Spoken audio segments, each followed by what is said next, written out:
ತಾಯಿ ಕರುಣಾಮಯಳೇ ರಕ್ಷಿಸು ಭುವನೇಶ್ವರಿ ಧರೆಯೊಳಗವತರಿಸಿ ನೀ ಧರೆಯುಧರಿಸು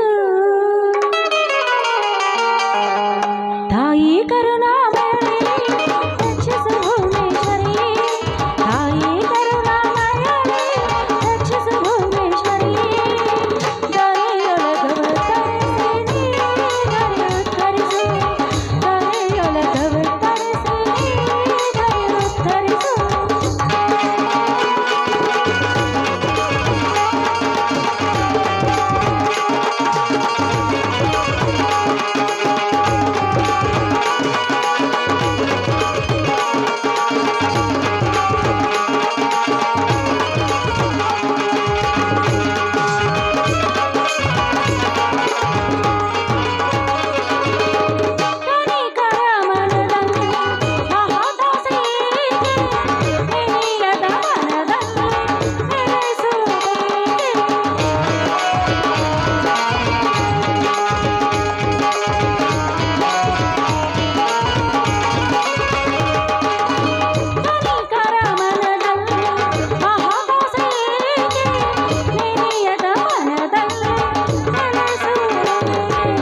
ಜಗದೀಶ್ವರನ್, ಈ ಜಗದಲ್ಲಿ ಬಡತನ ಬರಬಹುದು, ಆದ್ರೆ ನಮಗೆ ಬಂದಿರೋ ಬಡತನ ಯಾರಿಗೂ ಬರಬಾರ್ದು ತಂದೆ.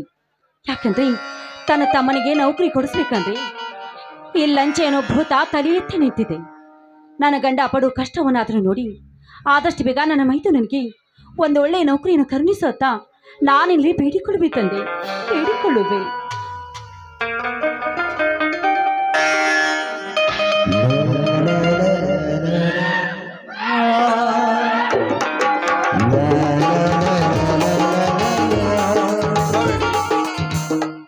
ನನ್ನ ತಂದೆ ಬಸವೇಶ್ವರರಾಜನ ಪೂಜೆ ಮುಗಿಯಿತೆ? ಈಗ ತಾನೇ ಮುಗೀತು. ಬನ್ನಿ ಸ್ವಾಮಿ, ತೆಗೆದುಕೊಳ್ಳಿ ಪ್ರಸಾದವನ್ನು.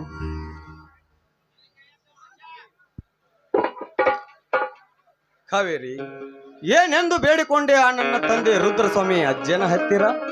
ಆದಷ್ಟು ಬೇಗ ನನ್ನ ಮೈದುನನಿಗೆ ಒಂದು ಒಳ್ಳೆಯ ನೌಕರಿಯನ್ನು ಕರುಣಿಸಿ ಈ ನಮ್ಮ ಸಂಸಾರವನ್ನು ಸುಖವಾಗಿಡುವಂತ ಬೇಡಿಕೊಂಡೆ ಸ್ವಾಮಿ. ಅದು ಸಾಧ್ಯವಿಲ್ಲ ಕಾವೇರಿ, ಅದು ಸಾಧ್ಯವಿಲ್ಲ. ಸತ್ಯ ನ್ಯಾಯ ನೀತಿಯ ಧರ್ಮದ ದಾರಿಯಲ್ಲಿ ದುಡಿದು ಬದುಕುತ್ತಿರುವ ನಮ್ಮಂತವರಿಗೆ ಬಡತನವೇ ಗತಿ. ಕಾವೇರಿ, ನಾವು ಹಿಂದಿನ ಜನ್ಮದಲ್ಲಿ ಯಾವ ಪಾಪವನ್ನು ಮಾಡಿದ್ದೇವೋ ಗೊತ್ತಿಲ್ಲ ಕಾವೇರಿ. ಅದಕ್ಕೆ ಆ ದೇವರು ನಮಗೆ ಈ ರೀಕ್ಷೆ ಶಿಕ್ಷೆ ಕೊಟ್ಟಿದ್ದಾನೆ. ನಮ್ಮಂತ ಬಡತನವು ಈ ಸಮಾಜದಲ್ಲಿ ಮತ್ತಾರಿಗೂ ಬರಬಾರದು ಕಾವೇರಿ, ಮತ್ತಾರಿಗೂ ಬರಬಾರದು. ಹೌದು, ಈ ಮನುಷ್ಯನ ಜೀವನದಲ್ಲಿ ಬಡತನ ಸಿರಿತನ ಎನ್ನುವುದು ಬಂದು ಹೋಗುವ ಸಿಡಿಲು ಇದ್ದ ಹಾಗೆ. ಆದರೆ ಕೊನೆಗೆ ಮನುಷ್ಯನ ಜೀವನದಲ್ಲಿ ಉಳಿಯುವುದು ಒಂದೇ ಒಂದು, ಅವನು ಮಾಡಿರೋ ಒಂದೇ ಕೆಲಸ, ಅದು ಒಳ್ಳೆ ಕೆಲಸ ಮಾತ್ರ. ಹೌದು ಕಾವೇರಿ, ನೀನು ಹೇಳುವ ಮಾತು ನಿಜವಿದೆ. ಆದರೆ ಆ ದೇವರು ನಮ್ಮ ಮೇಲೆ ಆ ಕರುಣೆ ಕಣ್ಣನ್ನು ತೆರೆಯಲಿಲ್ಲ ಕಾವೇರಿ, ತೆರೆಯಲಿಲ್ಲ. ಯಾಕೆ ಮನಸ್ಸಿಗೆ ಇಷ್ಟೊಂದು ತಾಪ ಮಾಡಿಕೊಳ್ಳುತ್ತಿರುವಿರಿ? ನನ್ನ ಮೈದುನನ ಪ್ರಯತ್ನಕ್ಕೆ ಯಾವುದಾದ್ರೂ ಒಂದು ಒಳ್ಳೆ ನೌಕರಿ ಖಂಡಿತವಾಗ್ಲೂ ಸಿಗುತ್ತೆ. ಆ ದೇವರ ಆಶೀರ್ವಾದದಿಂದ ಮನೆಗೆ ಹೋದ ಆ ನನ್ನ ಮೈದನು ಕೂಡ ಈ ನಮ್ಮ ಸಂಸಾರ ಗೂಡು ಬಿಟ್ಟು ಎಲ್ಲಿಗೆ ಹೋಗೋದಿಲ್ಲ. ಆದಷ್ಟು ಬೇಗ ಈ ಅಣ್ಣನನ್ನು ಹೊಡಿಕೊಂಡು ಈ ಮನೆಗೆ ಬಂದೇ ಬರ್ತಾನೆ, ಆ ನಂಬಿಕೆ ನನಗಿದೆ. ಹೌದು ಕಾವೇರಿ, ರವಿಯು ಬೆಂಗಳೂರಿನಲ್ಲಿ IAS ಓದುತ್ತಿದ್ದಾನೆ. ಇನ್ನೊಬ್ಬ ನನ್ನ ತಮ್ಮ ಚಿಕ್ಕವನಿದ್ದಾಗ ಮಂಜು ನನ್ನ ಜೋಡಿ ಜಗಳವಾಡಿ ಮನೆ ಬಿಟ್ಟು ಹೋದವನು ಇಲ್ಲಿವರೆಗೂ ಮನೆಗೆ ಮರಳಿ ಬಂದಿಲ್ಲ. ಅವನು ಎಲ್ಲಿದ್ದಾನೋ ಹೇಗಿದ್ದಾನೋ ಯಾರಿಗೆ ಗೊತ್ತು. ಅವನನ್ನು ಆ ರುದ್ರಸ್ವಾಮಿ ಅಜ್ಜನೇ ಕಾಪಾಡಬೇಕು ಕಾವೇರಿ, ಆ ರುದ್ರಸ್ವಾಮಿ ಅಜ್ಜನೇ ಕಾಪಾಡಬೇಕು. ಅಲ್ಲ, ನೀವು ಪ್ರೀತಿಯಿಂದ ಅವನಿಗೆ ಮುತ್ತು ಕೊಟ್ಟು ತುತ್ತು ಕೊಟ್ಟು ಉಣಿಸಿ ತಿನಿಸಿ ಜೋಪಾನ ಮಾಡಿದ್ದಾರ. ಇವತ್ತಲ್ಲ ನಾಳೆ ಆದ್ರೂ ಈ ಅಣ್ಣನ ನೆನಪಾಗಿ ಖಂಡಿತವಾಗ್ಲೂ ಬಂದೇ ಬರುತ್ತಾನೆ. ಅದು ಅಲ್ಲದೆ ಅವನ ಮೇಲೆ ಆ ದೇವರ ಕೃಪೆ ಇದ್ದೇ ಇದೆ. ಕಾವೇರಿ, ನಾವು ಚಿಕ್ಕವರಿದ್ದಾಗಲೇ ನನ್ನ ತಂದೆ ತಾಯಿಗಳನ್ನು ಕಳೆದುಕೊಂಡು ತಬ್ಬಲಿಯಾದೆವು. ನನ್ನ ತಾಯಿ ಪ್ರಾಣ ಬಿಡುವಾಗ ನಿನ್ನ ತಮ್ಮಂದಿರಿಗೆ ನೀನೇ ಸರ್ವಸ್ವ, ಅವರನ್ನು ಚೆನ್ನಾಗಿ ನೋಡಿಕೊಂಡು ನನ್ನ ಕೈ ಮೇಲೆ ಕೈ ಇಟ್ಟು ಪ್ರಾಣ ಬಿಟ್ಟರು. ನಾನು ಸಹ ಅವರನ್ನು ಅಷ್ಟೇ ಚೆನ್ನಾಗಿ ನೋಡಿಕೊಳ್ಳುತ್ತಿದ್ದೆ. ಆದರೆ ಯಾವುದೋ ಕಾರಣದಿಂದ ಮಂಜು ಮನೆ ಬಿಟ್ಟು ಹೋದವನು ಬರಲಿಲ್ಲ. ಅದರಂತೆ ಬೆಂಗಳೂರಲ್ಲಿ IAS ಓದುತ್ತಿದ್ದ ನನ್ನ ತಮ್ಮನಿಗೆ ಒಂದು ಒಳ್ಳೆಯ ಉದ್ಯೋಗ ಸಿಕ್ಕರೆ ಸಾಕು ಕೆಲಸ ಕಾವೇರಿ, ಸಾಕು. ಆ ದೇವರ ದಯದಿಂದ ನಿಮ್ಮ ಆಸೆ ನೆರವೇರಿದ್ರೆ ಅಷ್ಟೇ ಸಾಕು. ಅಲ್ಲ ರೀ, ನಿನ್ನೆ ಹೊಲದಲ್ಲಿ ಆ ಸತ್ಯಜೀತನ್ಗೂ ನಿಮಗೆ ಯಾಕೋ ಗಲಾಟೆ ಆಯ್ತಂತಲ್ಲ, ಯಾಕೆ? ಹೌದು ಕಾವೇರಿ, ಅದನ್ನು ನಿನಗೆ ನಿನ್ನೆ ಹೇಳ್ಬೇಕಂತ ಮಾಡಿದ್ದೆ. ಏನಿಲ್ಲ ಕಾವೇರಿ, ನಮಗೆ ಬರುವ 3 ಎಕರೆ ಜಮೀನಿನಲ್ಲಿ ಆ ಸಾಹುಕಾರ ಸತ್ಯಜೀತನು ಯಾವುದೋ ಸರಾಯಿ ಫ್ಯಾಕ್ಟರಿ ಕಟ್ಟುತ್ತಾನಂತೆ. ಅದಕ್ಕೆ ಆ ಜಮೀನನ್ನು ಬಿಟ್ಟು ಕೊಡು ಅಂತ ಕೇಳ್ತಾ ಇದ್ದ. ನಿನಗೆ ಎಷ್ಟು ಬೇಕಷ್ಟು ಹಣ ಕೊಡ್ತೀನಿ ಅನ್ನತ್ತಿದ್ದ. ಅದಷ್ಟೇ ಕಾವೇರಿ. ನೀವೇನ್ ಹೇಳಿದ್ರಿ? ಏನಿಲ್ಲ ಸಾಹುಕಾರೇ, ಅದು ನನ್ನ ತಂದೆ ನನಗೆ ಪ್ರೀತಿಯಿಂದ ಕೊಟ್ಟ ಉಡುಗೊರೆ, ಅದನ್ನು ನಾನು ನಿಮಗೆ ಮಾರುವುದಿಲ್ಲ ಅಂತ ಹೇಳಿದೆ ಕಾವೇರಿ. ಹಾಗಾದ್ರೆ ಅದಕ್ಕೆ ಅವನು ಏನ್ ಹೇಳಿದ? ಏನಿಲ್ಲ ಕಾವೇರಿ, ಅವನೇ ಮೊದಲೇ ಈ ಊರ ಆ ಗರ್ಭ ಶ್ರೀಮಂತ. ಅಂತದ್ರಲ್ಲಿ ಲಕ್ಷ್ಮಿ ಅವರ ಮನೆಯಲ್ಲಿ ಕಾಲು ಮುರಿದು ಬಿದ್ದುಕೊಂಡಿರುವಾಗ ನಮ್ಮಂತ ಬಡ ಪಾಪಿಗಳ ಮಾತಷ್ಟೇ ಕಾವೇರಿ, ಅದನ್ನೆಲ್ಲ ವಿಚಾರ ಮಾಡಬಾರ್ದು. ಅಂದ್ರೆ ಏನ್ರಿ ನಿಮ್ಮ ವಿಚಾರ? ನಮ್ಮ ಹೊಲವನ್ನು ಬಿಟ್ಟು ಕೊಡ್ಬೇಕು ಅಂತಾನ? ಇಲ್ಲ ಕಾವೇರಿ, ಇಲ್ಲ.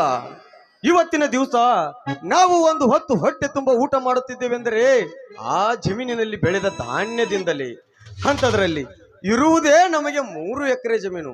ಮೇಲಾಗಿ ನನ್ನ ತಂದೆ ನನಗೆ ಪ್ರೀತಿಯಿಂದ ಕೊಟ್ಟ ಉಡುಗೊರೆ, ಅದನ್ನು ನಾನು ಮಾರುವುದೇ? ಇಲ್ಲ ಕಾವೇರಿ, ನನ್ನ ಜನ್ಮ ಇರೋರಿಗೂ ಸಾಧ್ಯವಿಲ್ಲ. ಹೌದ್ರಿ, ಹೊಲದಲ್ಲಿ ಉಳುಮೆ ಮಾಡಿ ದುಡಿದು ಬಂದ ಹಣದಿಂದ ನನ್ನ ಮೈದುನನ್ನು ಚೆನ್ನಾಗಿ ಓದಿಸಿ ಅವ್ರಿಗೆ ಒಂದು ಒಳ್ಳೆ ನೌಕರಿಯನ್ನು ಕೊಡಿಸಿದ್ರಿ, ಈ ನಮ್ಮ ಬಡತನ ಕೂಡ ದೂರ ಆಗುತ್ತೆ. ಅದಕ್ಕೆ ಯಾವುದೇ ಕಾರಣಕ್ಕೂ ನಮ್ಮ ಜಮೀನನ್ನು ಅವನಿಗೆ ಬಿಟ್ಟು ಕೊಡುವುದಿಲ್ಲ ಅಂತ ನನ್ನ ಮೇಲೆ ಆಣೆ ಮಾಡಿ ಹೇಳ್ಬೇಕು ನೀವು. ಯಾಕೆ ಕಾವೇರಿ, ಈ ರೈತನ ಮೇಲೆ ನಿನಗೆ ಅಪನಂಬಿಕೆ ಇಲ್ಲ ಕಾವೇರಿ. ನಾನು ಈ ಭೂಮಿ ತಾಯಿಯ ಮಣ್ಣಿನ ಮಗ. ನನ್ನ ಜನ್ಮ ಬಿದ್ದರೂ ನಾನು ಆ ಭೂಮಿಯನ್ನು ಅವನಿಗೆ ಬಿಟ್ಟು ಕೊಡುವುದಿಲ್ಲ. ಇದು ನಿನ್ನ ಮೇಲೆ ಆಣೆ ಕಾವೇರಿ. ಸರಿ ಸರಿ, ತುಂಬಾ ಹೊತ್ತಾಯ್ತು, ಬನ್ನಿ ಊಟ ಮಾಡೋರಂತೆ. ಬಾ ಕಾವೇರಿ, ಊಟ ಕೊಡುವಂತೆ.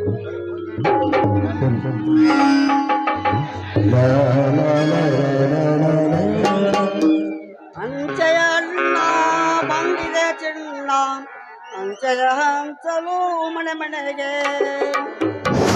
ಯಾವತ್ತು ಬಂದಿದೆ ಚಿನ್ನ. ಹಲೋ, ಈಗ ನಮ್ಮ ಗ್ರಾಮದ ಯುವಕರು ಬಹಳ ಪ್ರತಿಯೊಬ್ಬರು ಪಾತ್ರ ಒಳ್ಳೆ ರೀತಿಯಿಂದ ಆ ಪಾತ್ರನ ಅಭಿನಯಿಸ್ತಾರೋ. ಯಾರು ಸ್ಟೇಜ್ ಮ್ಯಾಗ ಬಂದ್ಕಾರ ಸಂಖ್ಯಾ ಬೆಳೆ ನಾಟಕತೆ ಏನಂತ ಅಲ್ಲಿ ಕಿಸೆಗೆ ರೊಕ್ಕ ಹಾಕುವಂತ ಕೆಲಸ ಮಾಡಬಾರ್ದ. ಮತ್ತ ಅನಾವಶ್ಯಕವಾಗಿ ಯಾರು ಸ್ಟೇಜ್ ಮ್ಯಾಗ ಅದರಿ ಎಲ್ಲಾರು ನೀವು ಹೊರಗೆ ಹೋಗ್ಬೇಕ. ಪಾತ್ರಧಾರಿಗಳಿಗೆ ಏನತ್ಲ ಅನುಕೂಲ ಮಾಡಿಕೊಡ್ರಿ, ದಯಮಾಡಿ ನಿಮ್ಗೆ ಎಲ್ಲರಿಗೂ ಕೈ ಮುಗಿತವ. ಅಂಚೆಯಣ್ಣ ಬಂದಿದೆ ಚಿನ್ನ ಅಂಚೆಯಣ್ಣ ಬಂದಿದೆ ಚಿನ್ನ ಅಂಚೆಯ ಹಂಚಲು ಮನೆ ಮನೆಗೆ ಅಂಚೆಯಣ್ಣ ಬಂದಿದೆ ಚಿನ್ನ ಅಂಚೆಯ ಹಂಚಲು ಮನೆಗೆ. ಶಿವಣ್ಣ ಶಿವಣ್ಣ ಶಿವಣ್ಣ ಬೇಗನೆ ಬಾರಪ್ಪ. ನಿನಗೆ ಒಂದು ಪತ್ರ ಬಂದಿದೆ, ತೆಗೆದುಕೊಳ್ಳಪ್ಪ. ಕೊಡಿ ಪೋಸ್ಟ್ ಮನ್ರೆ.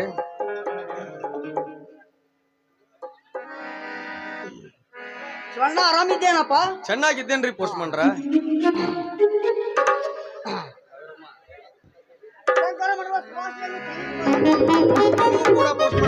ಸಂಕ್ರಮಣ ಹಬ್ಬದ ಶುಭಾಶಯಗಳು. ನಾವು ನೀವು ಎಳ್ಳ ಬೆಲ್ಲರಾಗೆ ಇರೋಣ ಶಿವಣ್ಣ. ಶಿವಣ್ಣ ಆಯ್ತ್ರಿ ಪೋಸ್ಟ್ ಮನ್ ಸಾಹೇಬ್ರ, ನಾವು ನೀವು ಎಳ್ಳು ಬೆಲ್ದ ಹಂಗೆ ಇರೋಣ. ನಾವು ನೀವು ಎಳ್ಳ ಬೆಲ್ಲರಾಗೆ ಇರೋಣ. ಹಾ ನಾವು ನೀವು ಹೇಳೋ ಬೆಲ್ಲದಂಗ ಇರೋಣ್ರಿ.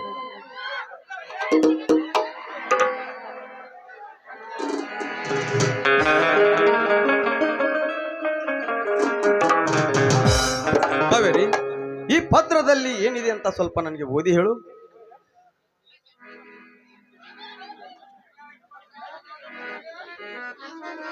ನನ್ನ ಪ್ರೀತಿ ಅಣ್ಣನವ್ರಿಗೆ ನನ್ನ ನಮಸ್ಕಾರಗಳು. ನಾನಿಲ್ಲಿ ಚೆನ್ನಾಗಿದ್ದೀನಿ. ಇನ್ನು 15 ದಿನಗಳಲ್ಲಿ ನನ್ನ IAS ಪರೀಕ್ಷೆ ಇದೆ. ಪರೀಕ್ಷೆಗೆ ಹಣ ಕಟ್ಟೋದಕ್ಕೆ ನನಗೆ ಅರ್ಜೆಂಟಾಗಿ 5,000 ರೂಪಾಯಿ ಹಣ ಬೇಕಾಗಿದೆ. ಪರೀಕ್ಷೆಗೆ ಹಣ ಕಟ್ಟದೇ ಇದ್ದರೆ ನಾನು ಪರೀಕ್ಷೆಗೆ ಕುಳಿತುಕೊಳ್ಳೋ ಹಾಗಿಲ್ಲ. ಹಾಗೆ ಆದಷ್ಟು ಬೇಗ ಹಣದ ವ್ಯವಸ್ಥೆ ಮಾಡಿ. ನಾನಿನ್ನು 2 ದಿನದಲ್ಲಿ ಊರಿಗೆ ಬರ್ತಾ ಇದ್ದೀನಿ. ಇಂತಿ ನಿಮ್ಮ ತಮ್ಮ ರವಿ. ಅಯ್ಯೋ ವಿಧಿಯೇ, ಇದೆಂತ ಪರೀಕ್ಷೆ ನನಗೆ. ನಾನೇನು ಮಾಡಲಿ, ಯಾರ ಹತ್ತಿರ ಮೊರೆ ಹೋಗಲಿ.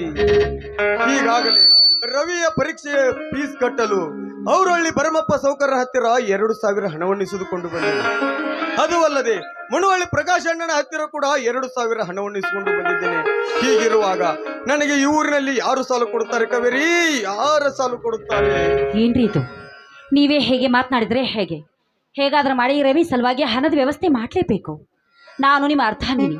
ನಿಮ್ಮ ಕಷ್ಟ ಸುಖದಲ್ಲಿ ನನಗೂ ಕೂಡ ಅರ್ಧ ಭಾಗವಿದೆ. ನಾವಿಬ್ಬರು ಸೇರಿ ಹಣದ ವ್ಯವಸ್ಥೆ ಮಾಡೋಣ.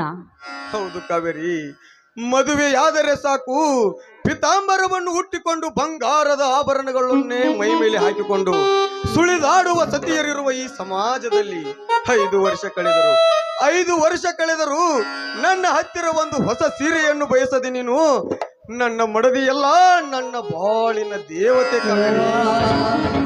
ಅಲ್ಲ, ಹೆಂಡತಿ ಅಂದ್ರೆ ಬರೀ ತಮ್ಮ ಆಸೆಗೋಸ್ಕರ ಅಂತ ತಿಳಿದುಕೊಳ್ಳೋ ಗಂಡಸರಲ್ಲಿ ನನ್ನನ್ನು ಬಿಟ್ಟು ಬೇರೆ ಅವಳನ್ನು ಕಣ್ಣೆತ್ತಿ ಕೂಡ ನೋಡುವುದಿಲ್ಲ ನೀವು. ನಿಜಕ್ಕೂ ನಿಮ್ಮಂಥ ಪತಿಯನ್ನು ಪಡಿಬೇಕಾದ್ರೆ ನಾನು ತುಂಬಾನೇ ಪುಣ್ಯ ಮಾಡಿದ್ದೇನೆ. ಅಲ್ಲ ರೀ, ಆ ಬಂಗಾರದ ಆಭರಣಕ್ಕಿಂತ ನೀವೇ ನನಗೆ ದೊಡ್ಡವರಾಗಿರುವಾಗ ಆ ಆಭರಣ ನನಗೆ ಯಾಕ್ರಿ ಬೇಕು? ಹಾ ಕಾವೇರಿ, ಆಯ್ತು. ನನ್ನ ರಕ್ತವನ್ನಾದರೂ ಮಾಡಿ ನಾನು ಹಣದ ವ್ಯವಸ್ಥೆಯನ್ನು ಮಾಡಿಕೊಂಡು ಬರುತ್ತೇನೆ, ಆಯ್ತೆ? ಅಯ್ಯೋ ಬೇಡ ರೀ, ಈ ನಿಮ್ಮ ಸಂಕಟವನ್ನು ನೋಡುವುದಕ್ಕೆ ನನ್ನಿಂದ ಆಗ್ತಾ ಇಲ್ಲ. ಅದಕ್ಕೆ ಈ ಮಾಂಗಲ್ಯವನ್ನು ತೆಗೆದುಕೊಂಡು ಇದನ್ನ ಅಡವಿಟ್ಟು ಹಣ ತೆಗೆದುಕೊಂಡು ಬನ್ನಿ. ಕಾವೇರಿ,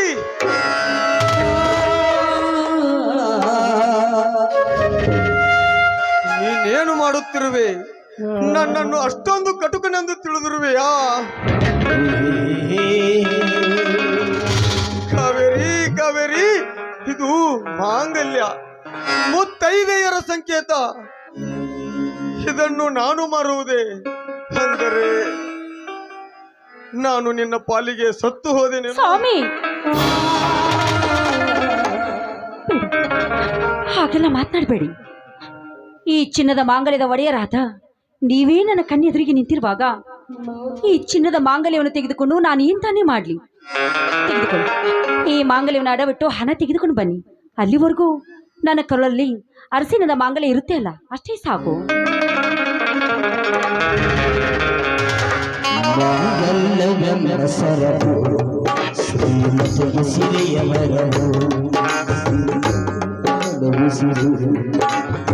ಕೊಡು ಕಾವೇರಿ, ಕೊಡು.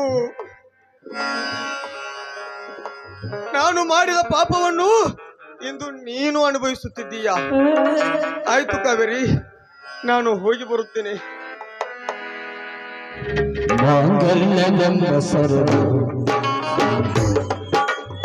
ಅಣ್ಣ ಅಣ್ಣ, ಬಾರಪ್ಪ ಪ್ರವೀಣ, ಹೀಗೆ ಬಂದೇನಪ್ಪ? ಇಷ್ಟು ದಿವಸ ಎಲ್ಲಿಗೆ ಹೋಗಿದ್ದೆ? ಚೆನ್ನಾಗಿದ್ದೀಯೇನಪ್ಪ? ಏನ್ ಮಾಡೋದನ್ನ, ನಮ್ಮಂತ ಬಡವರು ಎಷ್ಟೇ ವಿದ್ಯಾವಂತರಾದ್ರು ಈ ಸಮಾಜದಲ್ಲಿ ಲಂಚ ಅನ್ನೋ ಭೂತ ನಮ್ಮನ್ನ ಕಾಡ್ತದನ್ನ. ನನಗಂತೂ ಸರ್ಕಾರಿ ಕೆಲಸ ಸಿಗ್ಲಿಲ್ಲ, ಅದಕ್ಕೆ ಒಂದು ಪ್ರೈವೇಟ್ ಕಂಪ್ನಿನಲ್ಲಿ ಕೆಲಸ ಮಾಡ್ತಿದ್ದೀನನ್ನ. ಇರ್ಲಿ ಬಿಡಪ್ಪ ಪ್ರವೀಣ, ಎಲ್ಲಿಯಾದರೂ ನೀನು ಚೆನ್ನಾಗಿದ್ದರೆ ಸಾಕು. ಯಾವ ಕೆಲಸವಾದರೇನು, ಕೈ ಕೆಸರಾದರೆ ಬಾಯಿ ಮೊಸರೆಂಬ ಹಿರಿಯರ ಗಾದೆಯಂತೆ ಎಲ್ಲಿಯಾದರೂ ದುಡಿದು ತಿನ್ಬೇಕು ನೀ ಈ ಸಮಾಜದಲ್ಲಿ. ಅಣ್ಣ, ರವಿ ಏನಾದ್ರೂ ಲೆಟರ್ ಕಳಿಸಿದ್ನೇನನ್ನ? ಹೌದಪ್ಪ, ಕಳಿಸಿದ್ದಾನೆ. ಇನ್ನೆರಡು ದಿನಗಳಲ್ಲಿ ಊರಿಗೆ ಬರುತ್ತಾನಂತೆ. ಅಣ್ಣ, ಅವನು ನನ್ನ ಹಾಗೆ ಪ್ರೈವೇಟ್ ಕಂಪ್ನಿನಲ್ಲಿ ಕೆಲಸ ಮಾಡೋದು ಬೇಡ ಅಣ್ಣ. ಚೆನ್ನಾಗಿ ಓದಿ ಪರೀಕ್ಷೆ ಬರೆದು ಯಾವ್ದಾದ್ರು ಒಂದು ಸರ್ಕಾರಿ ಕೆಲಸ ಮಾಡ್ಬೇಕನ್ನೋದೇ ನನ್ನ ಆಸೆ ಅಣ್ಣ. ಅತ್ತಿಗೆ, ನಿಮ್ಮ ಮಾಂಗಲ್ಯವೇನಾಯ್ತು ಅತ್ತಿಗೆ? ಮೈದುನ, ಅದು ಅದು ಯಾಕೆ ಅತ್ತಿಗೆ? ಹೇಳಿ, ಹೇಳಿದಿದ್ರೆ ನನ್ನ ಮೇಲಾನೆ. ಅದನ್ನ ನಾನು ಹೇಳ್ತೀನಪ್ಪ, ನಾನು ಹೇಳ್ತೀನಿ. ರವಿಯ ಪರೀಕ್ಷೆಯ ಫೀಸ್ ಕಟ್ಟಲು ಹಣದ ಅವಶ್ಯಕತೆ ತುಂಬಾ ಇತ್ತು. ಯಾರ ಹತ್ತಿರ ಕೇಳುವುದೆಂದು ನಾವಿಬ್ಬರು ಸಂಕಟ ಪಡುತ್ತಿರುವಾಗ ಮೈದುನನ ಓದಿಗಾಗಿ ತನ್ನ ಮಾಂಗಲ್ಯವನ್ನೇ ತ್ಯಾಗ ಮಾಡಿದಳಪ್ಪ ಈ ನಿನ್ನ ಅತ್ತಿಗೆ. ಇಂಥ ವಿಷಯವನ್ನು ನನ್ನ ಮುಂದೆ ಮುಚ್ಚಿ ಇಡುವುದೇ ಅಯ್ಯೋ ವಿಧಿಯೇ. ಇಷ್ಟು ದಿನ ನಾನು ಅನಾಥನಲ್ಲ, ನನಗೂ ಅನ್ನ ಅತ್ತಿಗೆ ಇದ್ದಾರೆ ಅಂತ ಅನ್ಕೊಂಡಿದ್ದೆ. ಆದರೆ ನಾನೊಬ್ಬ ಅನಾಥ ಅನಾಥ ಅನಾಥ. ಏನಪ್ಪ ಪ್ರವೀಣ, ಏನಪ್ಪ ಮಾತನಾಡ್ತಿರ್ವಿ ನೀನು? ನಮ್ಮ ನಾಡಿನ ಧರ್ಮದಲ್ಲಿ ಅತ್ತಿಗೆ ಎಂದರೆ ಹಡೆದ ತಾಯಿ ಎಂದರ್ಥ.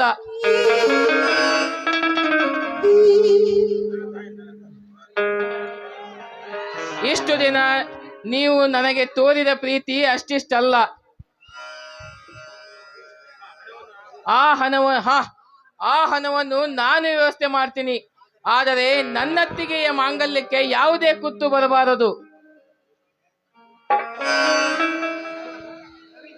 ಪ್ರವೀಣ, ನಿನ್ನಂತ ಗೆಳೆಯನನ್ನು ಪಡೆದ ನಮ್ಮ ರವಿಯೇ ಪುಣ್ಯವಂತನಪ್ಪ, ನಮ್ಮ ರವಿಯೇ ಪುಣ್ಯವಂತ.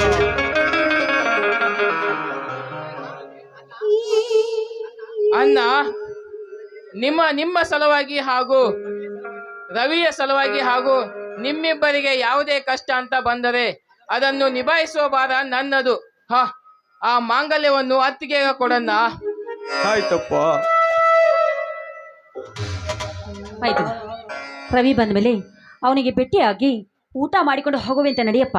ಬೇಡ ಅತ್ತಿಗೆ, ಬೇಡ. ನಿಮ್ಮನ್ನು ನೋಡಿದ ನನ್ನ ಹೊಟ್ಟೆ ತುಂಬಿದಂತಾಯಿತು.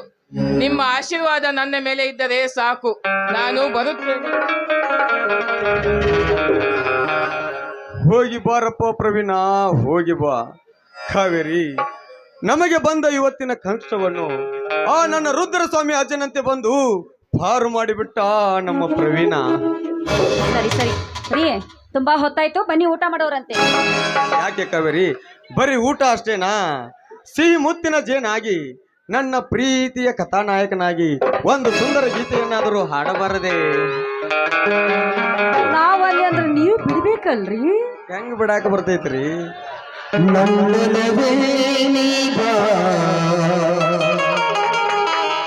ನನ್ನ ಚೆಲುವೆ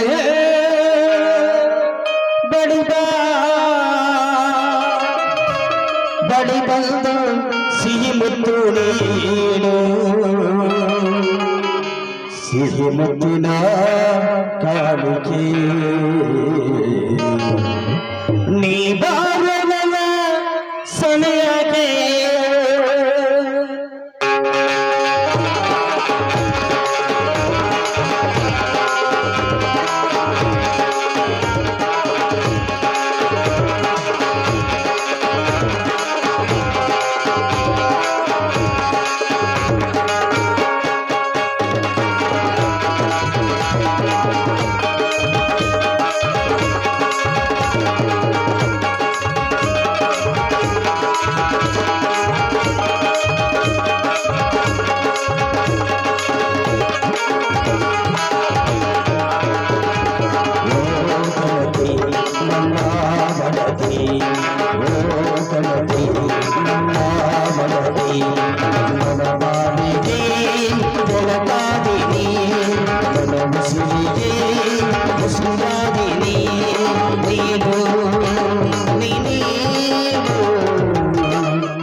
ಒಲವೇ ಬಲಿಬಾರನು ಬಲಿಬಾರನು ಬಲಿಬಾರದು ಸಿಹಿ ಮುತ್ತು ನೀನು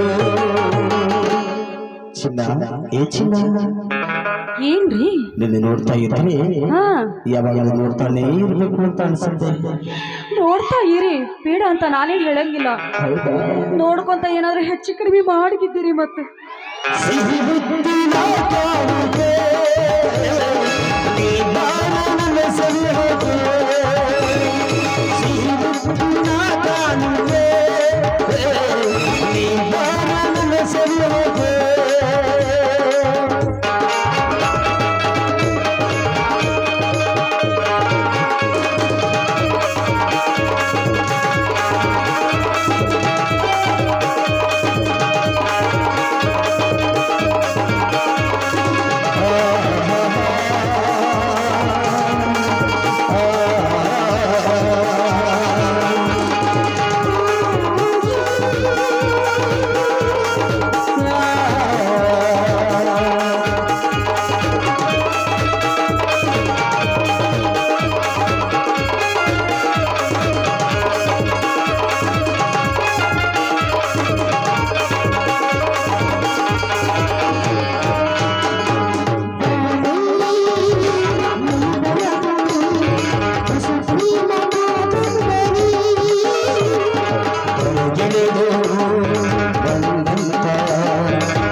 ಸುಂದರಿ ಸುಖವಾಗಿದೆ ಸುರಲೋಕದ ಸುಖ ನನಗಾಗಿದೆ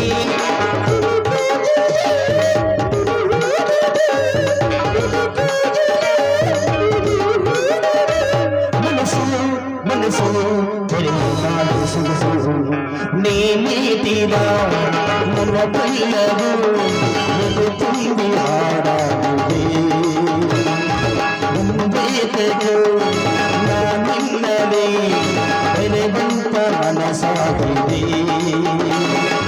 ಈ ಬಂಧನ ಬಹು ಜನ್ಮದ ಕಥೆಯೆಂದು ನನಗೆ ಹೇಳಿದೆ ಈ ಬಂಧನ ಬಹು ಜನ್ಮದ ಕಥೆಯೆಂದು ನನಗೆ ಹೇಳಿದೆ